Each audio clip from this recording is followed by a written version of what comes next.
Hey guys, what is up? Jazzy here. Today we're going to talk about Warlords of Draenor. I know everybody does that, but I'm going to throw in my 2 cents here.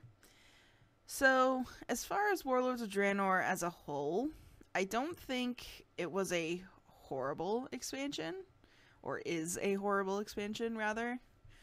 I think that there's a lot of places where they messed up and the things they tried to do to fix it were kind of too little too late. But before I get too far into it, let's backtrack a little bit. So when Warlords of Draenor was announced, I wasn't actually playing World of Warcraft. I had taken about like 10 months off, and I thought, hey, that looks pretty cool. You know, all the things they were talking about, what they had announced. Being that I started playing in Burning Crusade, I was like, oh, neat. You know, we're going to go visit, what became Outland Zone, Draenor. And I thought it'd be really neat to kind of see those old characters and everything. They were talking about, changing the way questing worked, and garrisons sounded interesting. And, so yeah, I was totally on board, and I played on launch night like everyone else, dealt with all the same issues everyone else did. Probably even more so because I lost my shaman to a bug where he kept falling through the world for an entire day, so I couldn't play him. Or no, not my shaman, my druid. My druid was falling through the world for a day. That wasn't fun. But anyway, leveling up in Draenor, I loved it. I thought it was a great deviation from what had been the norm. The treasure finding thing was really cool. Little incentive there to get some XP, get some cool toys and pets and whatnot. Do some more exploring. A couple of them were jump puzzles. That was really cool. We hadn't really seen much of that in World of Warcraft before. Bonus objectives were, something nice to kind of break up the monotony of normal questing. Great. Love the dungeons. The dungeons are probably some of the best we've seen, quite honestly. And it's a shame that they were so underutilized that by the time, most people will probably run them a couple times while they're leveling. And then, at endgame you have heroic, and you'll probably run it a couple times, at least for your first character you did. But by the time, we're looking at 3, 4, 5 alts and the expansion's been out a little while, a lot of people skipped them entirely. Like, I have alts that have never even seen them, and I've been raiding with those alts. So, that was kind of a shame that they didn't incentivize going back and doing those dungeons. They've kind of done it a little bit now with the whole mythic thing, which, that's been fun. I jumped back in there a couple times, but again, it's one of those too little too late things, because it's set on a difficulty curve that basically you have to have some at least normal raiding gear to be able to complete them, especially if you're looking at something like a tank or a healer. And when you take characters like that in there, there's not much incentive, because the gear is obviously going to be way under. So mythics are a good idea in theory, but I think that as far as mythic dungeons, they need to kind of tweak that a little bit and maybe introduce that a little earlier in the next expansion. I hope they keep it. I really like it. But I think that was too little too late. And then you go back to garrisons. Oh, let's talk about garrisons. I know I made a video about how to make gold at garrisons, and that's pretty much all garrisons are good for, honestly. When you really get down to it, they're a glorified daily quest hub. I mean, it's a chore list of stuff you have to do. You collect from your work orders, you collect from your, your garden, your mining, you go do your garrison missions, now you have a shipyard. And it's just, I mean, there's really not anything in garrisons that's that exciting. And I know that garrisons was their attempt at housing, but it's not even close. Not even close. If you look at games like WildStar or Rift, those two games have amazing housing. And I don't know that WoW can really do housing on the level that people expect now. simply because of their engine, because of how old their game is. Now, don't get me wrong, they've done amazing things with an engine that's, 10 to 12 years old. That's incredible. But garrisons themselves are not housing. But back to the issues with garrisons as well. I feel like a lot of the problems that Draenor had kind of circle back into garrisons, honestly. Garrisons, what they were and what they've become, kind of screwed up a lot of other things if you look at them objectively, I guess. When Warlords of Draenor was coming out, they said that garrisons would be optional, that you didn't have to do anything with them if you didn't want to, which is a complete lie. I mean, quite honestly, it is. There are so many quests while you're leveling up that you have to go back to your garrison and you have to, turn in a quest or do this, that, or the other thing with your garrison in order to progress. So garrisons are absolutely required.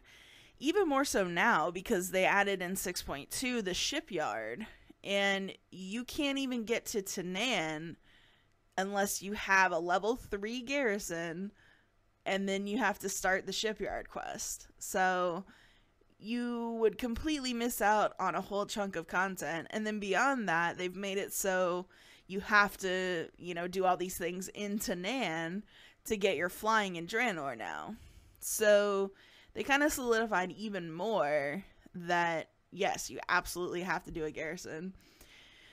And a lot of issues that garrisons created were with the economy.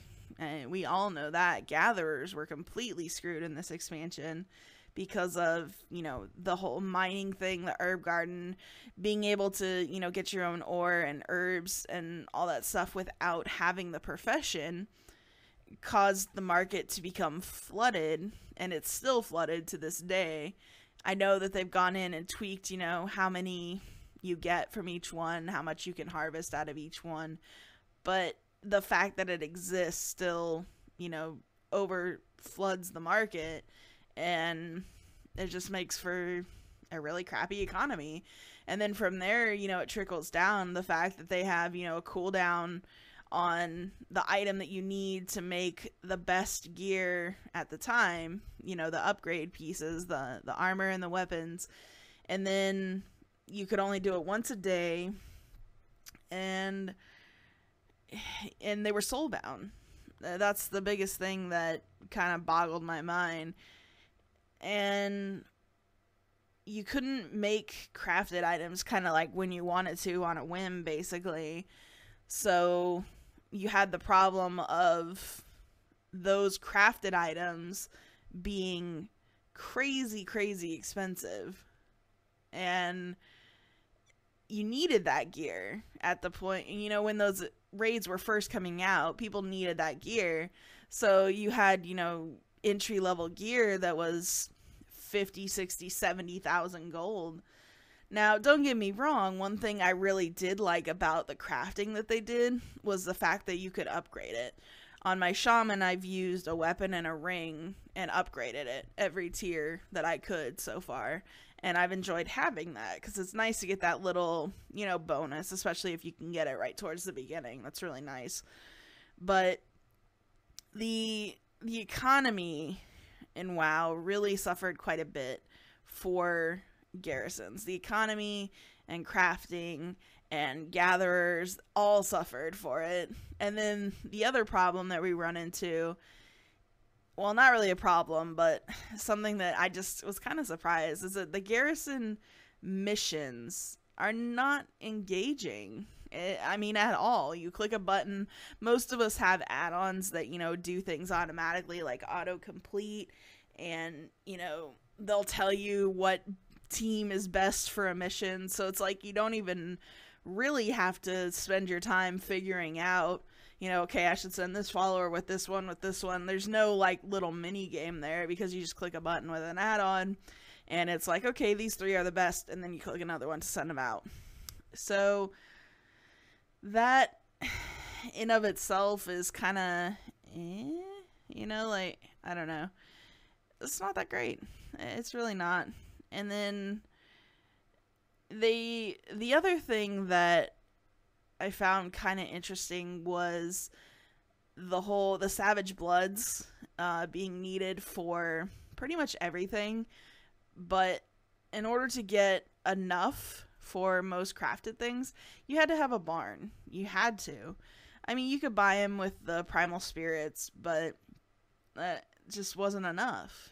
So it's again more crafting things, hiding things, behind other things, and time gates and things. Like, they were trying too hard, basically, to slow everyone down, and it ended up screwing up a lot of other things, and that just wasn't good at all. But moving on, beyond garrisons, let's talk about Tanan, since that's pretty new. When 6.2 came out, or shortly after, they announced, or rather confirmed, that 6.2 would be the last patch of the expansion. And they also had a big controversy about, first announcing that there wouldn't be flying, then coming back and saying, okay, there will be flying, but there's kind of like an attunement to it, and then telling us that, you have to go into Tanan and do all this content, get revered with all the factions, basically. And that in of itself doesn't take very long, so that's not a problem.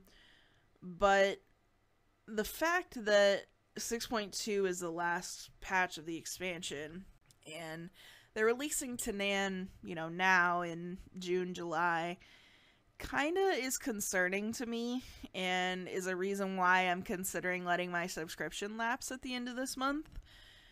Because it looks like, unless they pull something out, and just surprise us all, it looks like we're going to end up again with what we had at the end of Mists of Pandaria, where we're going to have another entire year or so of the same content. If this is the last patch, and, we don't even know, we haven't heard about an expansion, there's been no beta, there's no, information about what is coming next. And I would have to say, at minimum, they have to announce it at BlizzCon, which is in November.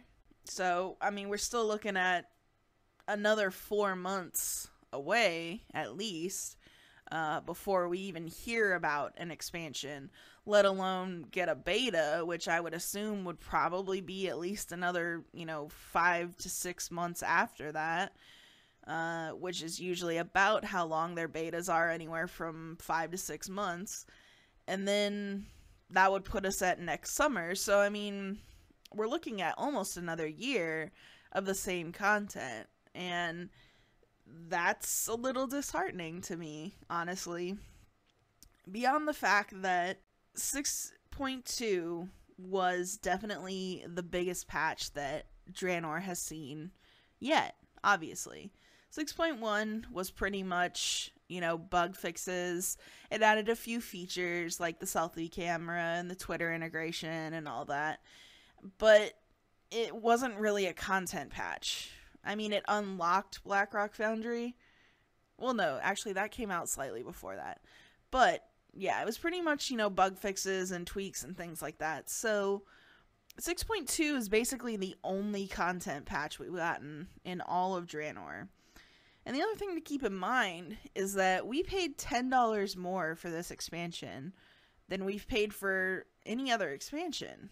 And we're getting hardly any content for that. And then for them to say, 6.2 is it, that's all we're doing. I don't know. It just seems like they're cutting corners a bit. Like, I know that they had said before that they wanted to get an expansion out every year. But I don't think it should come at the cost of content, especially on an expansion that we paid more money for. I just feel like, all in all, that Warlords of Draenor kind of underdelivered in a lot of areas. There were great parts of it. The rating has been great. I've enjoyed the rating quite thoroughly. I've had a lot of fun with that. But I think that garrisons really kind of hurt a lot of things in general. I mean, I didn't even talk about how you could gear out tunes like crazy because you could get raid gear without ever having stepping foot into a raid. I mean, my shaman was already mythic geared by the time we were done with heroic, so why did I want to do mythic raiding? There's no point. I'm already geared. I mean, there's just so many missteps that it's a shame, because Warlords of Draenor probably could have been a great expansion. And the other thing that is really disappointing is that we waited an entire year for them. You know, they pushed back this expansion, I think, a couple times. And we waited an entire year at the end of Mists of Pandaria so they could finish it. And they didn't even want to put it out when they did. They wanted to wait longer. And, you know, I kind of wonder, well, what did we wait for? It just seems like a very hollow, very rushed expansion that was trying to play more on the nostalgia feel than it was on the actual content of the expansion. So I hope that in the next expansion we can get back to, you know, some good, real gameplay, that they've learned from the mistakes of Warlords of Draenor, that they can pick up and make things a lot better. And like I said, I'm not trying to bash it, don't get me wrong, I'm still playing it right now, but I might not be here shortly. Simply because I've kind of done all there is to do, especially if this is all there's going to be. And I might just end up taking a break for a while. So what do you guys think of Warlords of Draenor? Are you still playing it? Did you have fun with it? Are you continuing to have fun with it? Let me know in the comments, and I will see you guys next time.